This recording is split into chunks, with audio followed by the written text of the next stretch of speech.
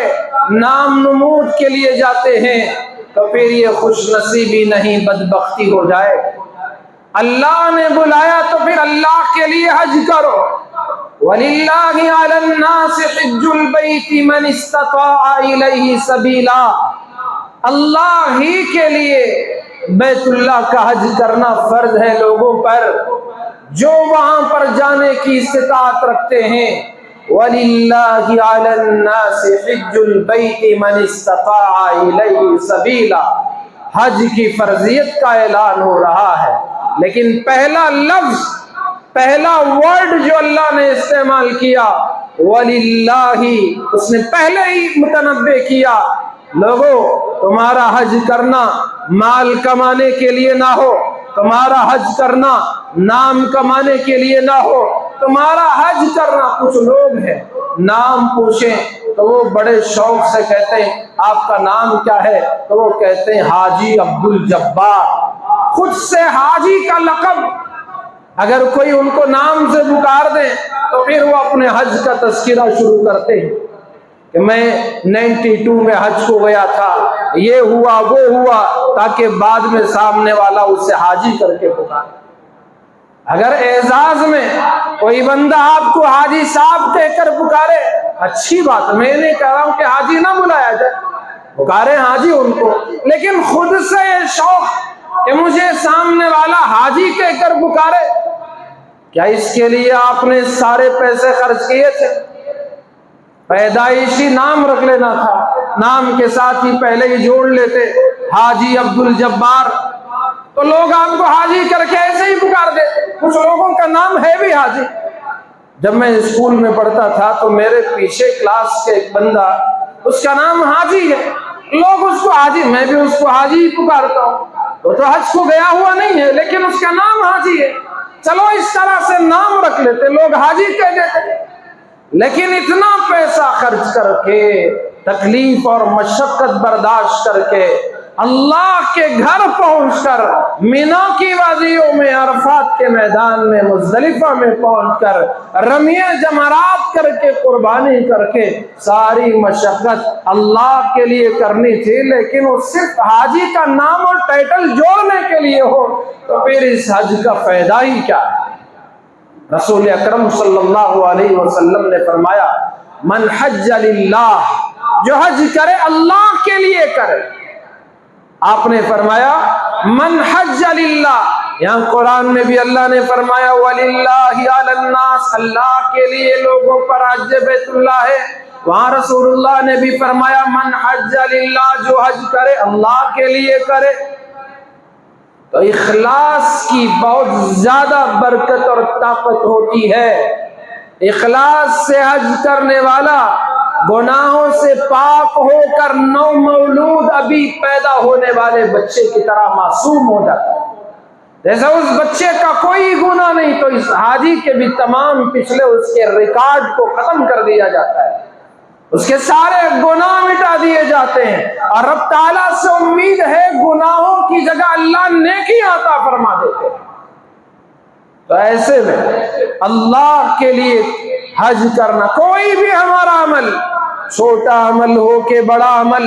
اللہ رب ذوالجلال کو راضی کرنے کے لیے کرو، اللہ اس کو اور زیادہ عزت عطا کرتے ہیں۔ جو اللہ کے لیے کرتا ہے اس کی عزت بھی زیادہ ہوتی ہے، لوگوں میں اس کا چرچا بھی زیادہ ہوتا ہے، کیوں؟ وہ اللہ کے لیے کام کر رہا ہے۔ اللہ کے انگلیوں کے درمیان سارے انسانوں کے قلوب ہے، اللہ ان قلوب میں اس بندے کی محبت کو ڈال دیتا ہے۔ عزت کے لیے کرو گے تو ذلت اٹھانی پڑے گی،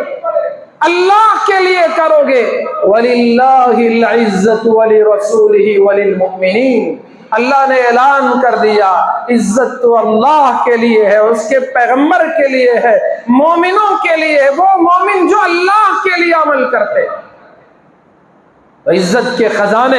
میرے رب کے پاس ہیں، وہ جسے چاہتا ہے وَتُعِزُّ مَن تَشَاءُ، عزت کی بلندیوں پر پہنچا دیتا ہے، وَتُذِلُّ مَن تَشَاءُ، جسے چاہتا ہے ذلیل اور رسوا کر کے رکھ دیتا ہے۔ تو اللہ کے لیے کرو گے تو اللہ تبارک و تعالیٰ سب کچھ جانتا ہے۔ مدائن کی لڑائی میں حضرت سعد رضی اللہ تعالیٰ عنہ نے جب مدائن شہر فتح کر لیا تو اس کے جتنے مال غنیمت میں مال آیا لوگوں میں تقسیم ہو گیا۔ چند دن گزرنے کے بعد ایک مرد مجاہد سپاہی حضرت سعد کی خدمت اقدس میں پہنچا اور ایک تھیلا، ایک بند کپڑے میں ایک چیز لا کر ان کے سامنے رکھ دیا، کہا یہ امانت ہے، مجھے آپ تک پہنچانا تھا، میں نے آپ کو پہنچا دیا ہے۔ حضرت سعد نے جب اس کپڑے کو ہٹایا دیکھا مدائن کے بادشاہ کا خوبصورت بہترین تاج، ہیرے اور موتی جڑے ہوئے وہ قیمتی تاج ہے، اس نے امانتاً ان کے سامنے پیش کر دیا۔ اگر وہ بندہ چاہتا، حالانکہ کسی کو اس تاج کی طرف خیال نہیں گیا تھا، اگر وہ نوجوان مجاہد چاہتا اس کو چھپا کر رکھ سکتا تھا، اور اس کے ہیرے اور جو کچھ اس میں جواہرات تھے اور اس میں سونا چاندی تھا، اگر اس کے ذریعے سے وہ تھوڑا تھوڑا بھی بیچ کر اس کی زندگی کیا، اس کی نسلوں کی زندگی آرام سے گزر سکتی تھی، لیکن اس بندے نے حضرت سعد کے قدموں میں لا کر اس کو ڈال دیا۔ حضرت سعد نے اس سے کہا کہ آپ نے اتنے دنوں بعد یہاں لا کے ہمارے سامنے پیش کیا، بتاؤ آپ کا نام کیا ہے، میں آپ کا نام جاننا چاہتا ہوں۔ حضرت سعد بن ابی وقاص کو بڑا تعجب ہوا، حیران ہوئے، کیسی امانت داری، کیسی دیانت داری، میدان جنگ میں دھول میں کہیں دور پڑا ہوا تاج، یہ کتنا ایماندار بندہ ہے، اس نے یہاں لا کر ہمارے سامنے تنہائی میں پیش کر دیا ہے، کیسا اس کا ایمان ہے، کیسی امانت داری ہے، کیسی دیانت داری ہے۔ میرے بھائیوں، آج ہمارے مسلمانوں کا حال ہے، کچھ مساجد کے ذمہ دار مسجد کا پیسہ کھاتے ہیں، کچھ مدرسوں کے ذمہ دار مدرسے کا پیسہ کھاتے ہیں، وقف کے اداروں کے ذمہ دار وقف کا پیسہ کھاتے ہیں، فلاحی تنظیمیں کتنے ہیں جو ان تنظیموں کا پیسہ لوٹتے ہیں۔ اللہ کے بندو، کوئی دیکھے نہ دیکھے، پیدا کرنے والا خدا دیکھ رہا ہے، وہ تو حساب لے گا، کل قیامت کے میدان میں پائی پائی کا حساب اسے دینا پڑے گا۔ یاد رکھیں، جو اللہ کے سامنے کھڑے ہو کر حساب دینے سے ڈرتا ہے وہی کامیاب ہے، اور جو نڈر ہوتا ہے اللہ اس کو دنیا میں بھی ذلیل کرتا ہے، اور آخرت میں تو جہنم کا ٹھکانہ اس کے لیے پہلے سے تیار شدہ ہے، طے شدہ ہے۔ اس لیے اللہ سے ڈرو، کوئی دیکھے نہ دیکھے، فاتقوا اللہ، اللہ سے ڈرو، اسی میں عقل مندی ہے اور ہماری نجات ہے۔ تو بندہ چاہتا تو اس ہیرے جواہرات سے جڑے اس قیمتی تاج کو اپنے پاس رکھ سکتا تھا، لیکن اس نے لا کر حضرت سعد کے قدموں میں ڈال دیا۔ حضرت سعد کو حیرانی ہوئی، پوچھا تمہارا نام کیا ہے؟ اس بندے نے اپنا رخ پھیر لیا، حضرت سعد کی طرف پیٹ کر دیا اور کہنے لگا، امیر صاحب، اے ہمارے سپہ سالار، جس کو راضی کرنے کے لیے میں نے یہ تاج آپ کی خدمت میں پہنچایا ہے، وہ میرا رب میرا نام جانتا ہے، میرے لیے یہی کافی، اور وہاں سے بندہ چلا گیا۔ یہ ہوتی ہے مخلصوں کی جماعت۔ آج اگر کوئی شادی کا انتظام کر دے،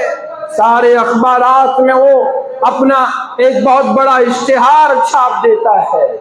کسی کے لیے کتابوں کا انتظام کر دے، وہ اپنا نام وہ اسے دیکھنا چاہتا ہے۔ آج کسی مسجد کی تعمیر کا کام کرے، تعمیر کرنے والا باہر سائن بورڈ پر اپنا نام لکھوانا چاہتا ہے۔ یہ ہماری حالت، یہ ہمارا کام، اور کہاں وہ مخلص بندے کروڑوں کی دولت قدموں میں ڈال کے نام بتائے بغیر نکل جاتے ہیں۔ کیسا ان کا حوصلہ، کیا ایمان، اور اللہ کی ذات پر کیا یقین، اللہ کے لیے کام کرنے کا کیسا ان کا جذبہ۔ اور اس نے صاف صاف کہہ دیا، امیر صاحب، میں نے جس کو راضی کرنے کے لیے آپ کی قدموں میں یہ تاج ڈالا ہے وہ رب میرا نام جانتا ہے، اور وہاں سے نکل گئے۔ آج ہم حج کریں اور حج حاجی کہلانے کے لیے کریں، پھر ہم سے بڑا بے وقوف کوئی نہیں ہو سکتا۔ وہ رب جس کے لیے ہم حج کرتے ہیں وہ جانتا ہے کہ ہم حاجی ہیں کہ نہیں، ہم نے ارکان ادا کیے کہ نہیں کیے، وہ خداوند قدوس جانتا ہے۔ اس لیے اگر ہمارا حج کرنے کا ارادہ ہے، وَلِلَّهِ عَلَى النَّاسِ حِجُّ الْبَيْتِ مَنِ اسْتَطَاعَ إِلَيْهِ سَبِيلًا مَنْ حَجَّ لِلَّهِ، اللہ اور اس کے رسول کی بات کو مانو، دل میں اخلاص پیدا کرو، نیت میں خلوص پیدا کرو۔ اے اللہ، تو نے بلایا، تو نے دولت دی، تو نے صحت دی، تو نے فرصت دی، تو نے اسباب بنائے، پھر مولا میں تیرے در پر حاضری کی کوشش کر رہا ہوں۔ اے اللہ، دن کے اجالے میں اور رات کے اندھیرے میں، تنہائی مجمع میں، جانے انجانے میں، اے اللہ میرے دل کو تیری محبت سے بھر دے۔ میں جو بھی قدم اٹھاؤں اے اللہ تیرے لیے اٹھاؤں، میں رات جاگوں تو تیرے لیے، دن میں عمل کروں تو تیرے لیے، جو کچھ کروں تیرے لیے۔ اللہ رب ذوالجلال کو اس بندے پر پیار آ جائے گا، محبت ہو جائے گی۔ اللہ رب ذوالجلال اس بندے کو دنیا میں بھی آخرت میں بھی کامیاب اور کامران فرما دیں گے۔ تو پہلی بات حجاج کرام کی خدمت میں یہ گزارش ہے کہ جانے والے اور اسی طرح ہر کام کرنے والے، ہر اچھا کام کرنے والے، نماز پڑھو، اللہ کے لیے پڑھو، کچھ بولنے کا موقع ہو اللہ کے لیے بولو، کچھ سننے کا موقع ہو اللہ کے لیے سنو، کسی کو کچھ دینے کا موقع ہو اللہ کے لیے دے دو، کسی سے میٹھی بات کرنے کا موقع ہو اللہ کے لیے بات کرو، کسی کو دیکھ کر مسکراؤ اللہ کے لیے مسکراؤ، کسی کو سلام کرو اللہ کے لیے کرو۔ پوری زندگی ہر عمل ہر کام اللہ کے لیے کرو، اسی کے پاس تو حساب دینا ہے۔ کون ہے ہماری زندگی کا حساب لینے والا؟ اللہ ہی تو ہے۔ کون ہے ہماری جوانی کا حساب لینے والا؟ اللہ ہی تو ہے۔ کون ہے ہماری کمائی کا حساب لینے والا؟ اللہ ہی تو ہے۔ کون ہے ہمارے خرچ کا حساب لینے والا؟ اللہ ہی تو ہے۔ اور ہم سب کو لوٹ کر اس کے پاس جانا بھی تو ہے، حساب دینا تو ہے، تو پھر اس کے لیے عمل کرو گے تو پھر اللہ رب ذوالجلال ہمارے گناہوں کو معاف بھی کر دے گا، اللہ ہماری نیکیوں کو قبول بھی کر لے گا، اللہ اجر و ثواب بڑھ کر بھی دے گا اور کہے گا میرے بندے نے میرے لیے مشقتیں اٹھائی، میرے بندے نے میرے لیے تکلیفیں سہی، میرے بندے نے مصیبتیں میرے لیے جھیلی، میرے بندے نے سب کچھ جو کچھ کیا میرے لیے کیا ہے، آجا میرے بندے، آج یہ ساری جنت تیرے لیے میں نے بنائی ہے، یہ حور و غلمان تیرے لیے ہے، یہ دودھ کی نہریں تیرے لیے ہیں، یہ شہد کی نہریں تیرے لیے ہیں، یہ پانی کی نہریں تیرے لیے ہیں، یہ شراب طہور کی نہریں تیرے لیے ہیں، مانگ جو مانگ میں تجھے دے دوں گا۔ آج سوال کر تیرا کوئی سوال خالی نہیں جائے گا، آج جو چاہے جیسے چاہے، وَلَكُمْ فِيهَا مَا تَشْتَهِي أَنفُسُكُمْ وَلَكُمْ فِيهَا مَا تَدَّعُونَ، جو تمہارا جی چاہے۔ دنیا میں میں نے تمہارے جی چاہی زندگی پر روک لگا دی تھی، آج آجا اپنی مرضی سے جی، جو چاہے تو جو چاہے میں نواز دوں گا۔ اللہ نے ایسی جنت بنا کر رکھی ہے ان لوگوں کے لیے جو اللہ کے لیے عمل کرتے ہیں۔ اللہ رب ذوالجلال مجھے بھی اور آپ کو بھی اپنی پوری زندگی اور زندگی کا ہر ایک عمل اللہ کو راضی کرنے کے لیے کرنے کی توفیق عطا فرمائے۔ جانے والے حجاج کو اللہ پاک نیتوں میں اخلاص نصیب فرمائے، ہم سب کو بھی اللہ پاک اخلاص کے ساتھ ہر عمل کرنے کی توفیق عطا فرمائے۔ میں نے شروع میں بھی بات کی، دوبارہ عرض کر رہا ہوں، جن کو اللہ نے دولت دی سہولت دی انتظار نہ کریں کہ بعد میں حج کریں گے، جتنا ہو سکتا ہے اولین فرصت میں کوشش کریں۔ اللہ رب ذوالجلال سب کو حج مبرور نصیب فرمائے، حج مقبول کی توفیق عطا فرمائے، آمین ثم آمین، وآخر دعوانا الحمد للہ رب العالمین۔